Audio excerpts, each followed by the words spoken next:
Je crois que de plus en plus, euh, quand quelqu'un veut étudier son propre travail, quand quelqu'un a une œuvre derrière lui assez importante, la meilleure solution, c'est Google, finalement. Moi, personnellement, pour connaître un certain nombre de choses que j'ai pu écrire, je passe par Google. Et c'est là que je vais retrouver une formule que j'ai pu utiliser, etc.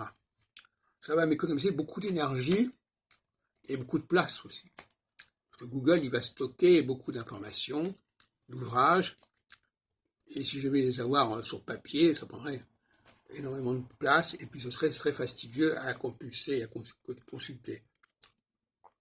Donc, pour moi, Google, c'est mon index. Et je pense que beaucoup de gens devraient procéder ainsi. Quand un ouvrage a été numérisé, eh bien, il faut passer par Google, tout simplement. Pour ça que la numérisation est extrêmement souhaitable, parce qu'elle facilite les connexions, à la fois pour le lecteur, mais aussi pour l'auteur.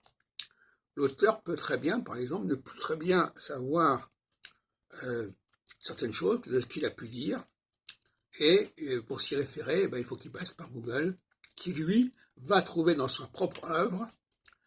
C'est pour ça que je dis, l'auteur maintenant n'est plus le meilleur moyen, le mieux placé pour parler de son travail, pour recenser son travail.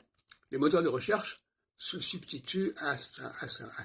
Et d'ailleurs, je trouve ridicule quand, par exemple, quand quelqu'un va voir un auteur en lui disant est-ce que vous avez dit ceci, et vous avez dit cela, etc. L'auteur n'est pas censé s'en souvenir. S'il devait savoir, s'il avait la tête pleine de tout ce qu'il a pu écrire, ou changer, ou ne pas écrire, ça. Mais, donc finalement, l'auteur, il faut qu'il dise, écoutez, regardez sur Google, et regardez aussi les dates. Parce que on ne va pas mettre sur le même pied des choses qu'on a écrites il y a 30 ans, il y a 20 ans, il y a 10 ans, il y a 3 mois.